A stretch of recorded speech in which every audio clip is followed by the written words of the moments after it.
vocês? Bom, nessa aula eu vou fazer uma retomadinha sobre o que são regimes totalitários que nós aprendemos na nossa aula anterior. Bom, lá na apostila de vocês, no período entre guerras, capítulo 5, por que período entre guerras? Porque esse período está entre o final da Primeira Guerra Mundial e o início da Segunda Guerra Mundial. Então é o período entre uma guerra e outra.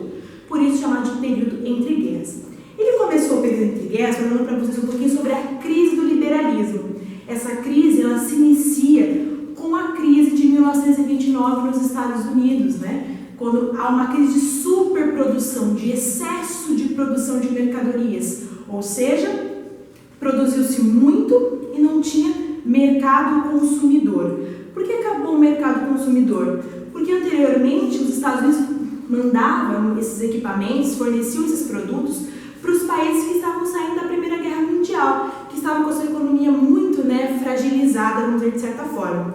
Quando esses países começam a se crescer economicamente, eles não vão mais depender dos produtos estadunidenses. Com isso vai haver o quê? Uma crise de superprodução, uma crise de muito produto no mercado, né? E não tem mercado consumidor, não tem pessoas para comprar esses produtos. Com isso vai gerar a crise de 29, é a crise do liberalismo, ou seja, é uma maneira de se pensar numa nova forma econômica para gerir, para governar os países que estão ligados a essa doutrina, correto? Depois a gente falou um pouquinho sobre os regimes totalitários. Lá na página 5 de vocês, o que são regimes totalitários?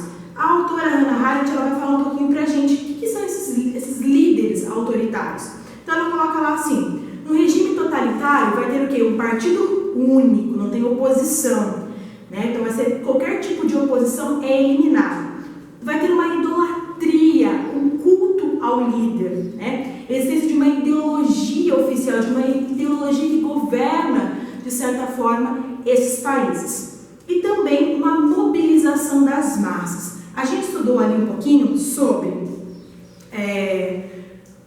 Hitler e Mussolini, Itália e Alemanha, que tiveram, de certa forma, regimes totalitários. Lá no finalzinho da página 5 de vocês, ele fala para a gente retomar alguns termos, que é direita, esquerda, democracia, liberalismo e totalitarismo. Então, direita e esquerda são definições de partidos. É aquele partido é de esquerda, porque segue uma certa doutrina, aquele partido é de direita.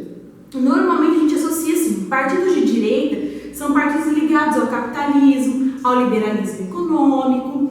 Partidos de esquerda são aqueles partidos onde a gente vai buscar um pouco mais, de certa forma, o governo tendo uma certa autonomia em todos os setores da sociedade, como é o caso da União Soviética, que nós já vimos, da Rússia, era o governo da Revolução Russa, era um governo socialista, né? Era um governo de esquerda. Aqui no caso de Hitler e Mussolini, eles não são governos de esquerda, pessoal. Hitler e Mussolini são governos de extrema direita, correto? Democracia. Democracia seria aquele tipo de governo de todas as pessoas têm um certo direito, correto?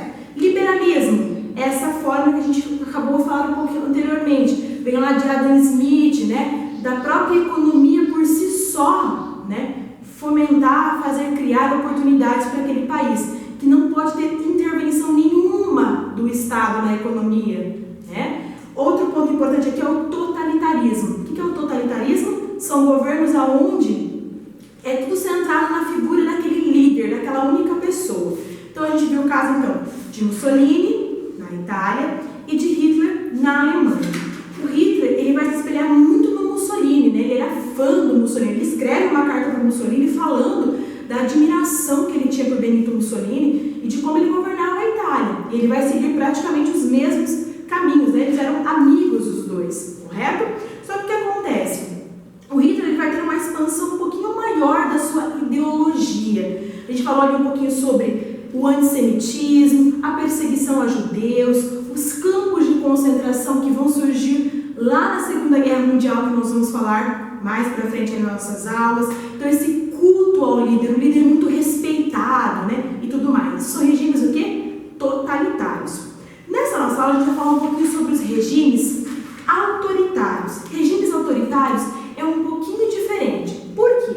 Lá na página 11 de vocês, ele vai falar para vocês o que é um regime autoritário. Grifem lá na página 11. Ele fala assim, ó, no mesmo período surgiram outros governantes de caráter autoritário na Europa, como resposta aos problemas do país do pós-guerra, crise econômica, desemprego, inflação, entre outros. Esses governos concentraram o poder, mas não eliminaram por completo a oposição e não controlaram totalmente os meios de comunicação. Não houve, de certa forma, um culto ao líder, né? Então, eles não são regimes totalitários, são regimes autoritários, porque eles seguem os mesmos princípios, só que de uma forma um pouquinho mais branda, mais suave. A gente vai falar, então, nessa aula sobre dois regimes. Quem são eles? Salazarismo em Portugal, e vamos falar um pouquinho também sobre a Espanha, né? Sobre a Guerra Civil Espanhola. Para a gente começar, vamos então falar um pouquinho sobre salazarismo. O salazarismo a gente coloca ele como um governo autoritário, tá? Por que chama-se salazarismo? Porque quem vai colocar esse regime em Portugal vai ser um cara chamado Antônio Salazar.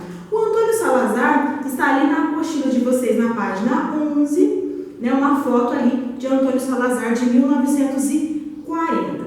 Quando que começa esse governo autoritário em Portugal? Ele se inicia em 1926, tá? Quando um golpe de Estado é realizado por militares e que vai derrubar o governo e vai se instaurar ali então uma ditadura. De 1926 a 1933, essa ditadura ali vai estar instalada. Em 1928, o Antônio Salazar, que então era professor de finanças, foi escolhido para ser o primeiro-ministro, o ministro que vai controlar as finanças de Portugal, meus amores. Com isso, em 1932, ele vai assumir o cargo como se fosse de primeiro-ministro do principal governante de Portugal. Então, ele vai tomar conta ali de Portugal por um período bem longo.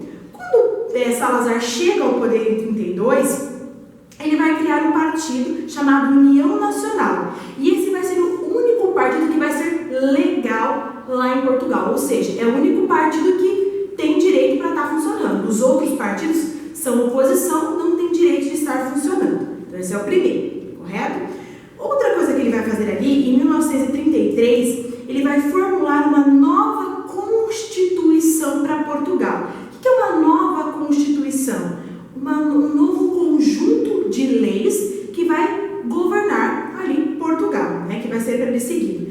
Com isso, ele vai instaurar em Portugal o que a gente chama de Estado Novo, né, ou salazarismo também, como é conhecido. Esse período que ele está no poder, o Antônio Salazar, é um período de muita repressão política, onde os inimigos do seu governo, de certa forma, vão ser repreendidos, né? Ele não vai gostar de ninguém dando palpite em como ele está governando Portugal.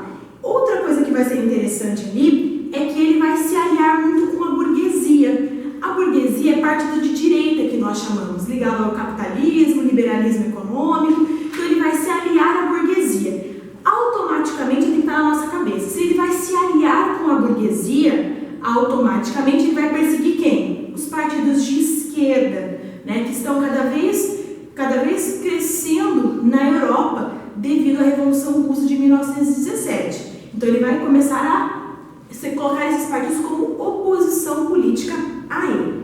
Outras medidas que foram criadas por Salazar foi a censura à imprensa de Portugal. Proibiu greves de trabalhadores, tá? E a nova formação de movimentos de trabalhadores. O que são movimentos de trabalhadores? Esses movimentos muitas vezes protestavam para buscar melhores condições para os trabalhadores portugueses. O Salazar também vai proibir isso.